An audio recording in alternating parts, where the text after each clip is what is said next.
कुछ व्यक्ति, कुछ परिवार के लोग, कुछ बंदी भी समझ लीजिए, बंदियों के ऊपर ही है। और जैसे कोई लड़का जो है पढ़ने के लिए माँ बाप उसको भेज देते हैं दूर, दूसरे ज़िले में, दूसरे स्टेट में, तो वहाँ भी वह परेशान रहता है, अपने माँ बाप को मिस करता है, चाहे वह नौकरी की बात हो चाहे कुछ भी।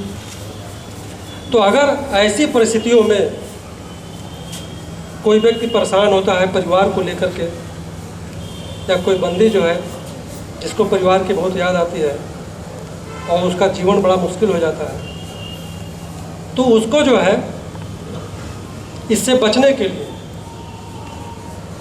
गीता का ज्ञान लेना बहुत ज़रूरी है। उसे गीता पढ़नी चाहिए और उसे गीता सुननी चाहिए। गीता में हर प्रश्न का जवाब है और हम समझते हैं कि ऐसा ग्रंथ विश्व में मिलना असंभव है। आप भगवान श्री कृष्ण के जीवन से बहुत कुछ सीख सकते हैं। अगर आप सीखना चाहें तो भगवान श्री कृष्ण के जीवन से बहुत कुछ सीखा जा सकता है। आप भगवान श्री कृष्ण का जीवन देखिए। आप अपना जीवन कुछ समय के लिए भूल जाइए। हो सकता है आपका जीवन बहुतों से बहुत अच्छा हो, लेकिन आप श्री कृष्ण का जीवन देखिए और उनके जीवन को याद करिए और उनके जीवन को देखने के बाद समझने का प्रयास करिए कि श्री कृष्ण से उनके जीवन काल में क्या क्या नहीं छूटा। श्री कृष्ण से उनके जीवन काल में इतनी चीज़ें छूटी कि जिसको आप मुश्किल से विश्वास कर पाएंगे कि उनसे क्या नहीं छूटा। उनका भी जन्म जेल में ही हुआ था जेल में। सबसे पहले उनकी माँ देवकी छूट गई और उसके बाद उनके पिता वासुदेव छूट गए।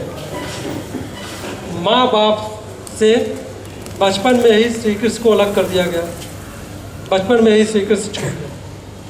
और जो नंद और यशोदा मिले, जिन्होंने श्री कृष्ण को पाल पोस करके बड़ा किया, वो भी छूट गए कुछ ही दिनों के पश्चात। सोचिए, मतलब बचपन में माँ बाप छूटे, जो पाल पोस करके उनको कुछ बड़ा किए, नंद यशोदा, वो भी छूट गए। और उसके बाद उनके संगी साथी जो थे वो भी छूट गए। और इसके अलावा श्री कृष्ण की सबसे प्रिय संगिनी, जो प्रेम की देवी मानी जाती हैं, जो भक्ति की देवी मानी जाती हैं, जो करुणा की देवी मानी जाती हैं, राधा, वो भी छूट गई। और यही नहीं, उनसे गोकुल भी छूटा और मथुरा भी छूटा। और पूरे जीवन काल में उनसे सब कुछ छूटता ही रहा। लेकिन सब कुछ छूटने के बाद भी अगर कुछ नहीं छूटा तो क्या उनकी मुस्कान नहीं छूटी, उनके चेहरे की खुशी नहीं छूटी। आप श्री कृष्ण के चेहरे को देखिए। विषम से विषम परिस्थिति में भी श्री कृष्ण का जो चेहरा है वह मुस्कुराते हुए पाएंगे, हंसते हुए पाएंगे। कितनी भी संकट की स्थिति हो, कितनी भी मुसीबत की स्थिति हो, लेकिन आप उनके चेहरे को मुस्कुराते हुए ही पाएंगे। न कोई अवसाद, न कोई तनाव, न कोई परेशानी। और यही नहीं, जीवन के प्रति जो सबसे अच्छी सोच, जिसे सकारात्मक सोच कहा जाता है, वो भी भगवान श्री कृष्ण से नहीं छूटा।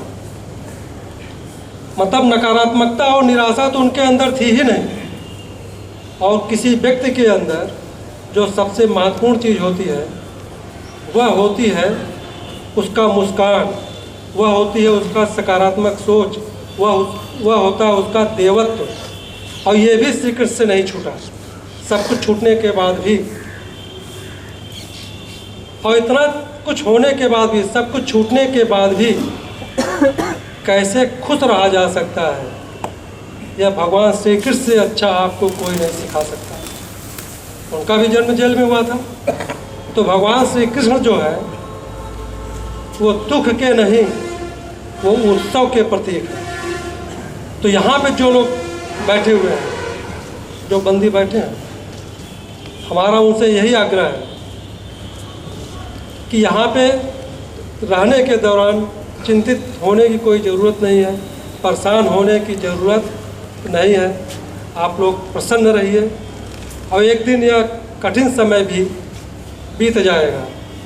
और अपनी बात समाप्त करने से पहले 4 पंक्तियों से हम अपनी बात समाप्त करते हैं। सब कहते हैं टेक प्रभु के मस्तक, सब कहते हैं टेक प्रभु के मस्तक, खुशियाँ देंगी फिर से दस्तक, सुनहरा कल फिर से आएगा, सुनहरा कल फिर से आएगा, यह वक्त भी गुजर जाएगा, यह वक्त भी गुजर जाएगा।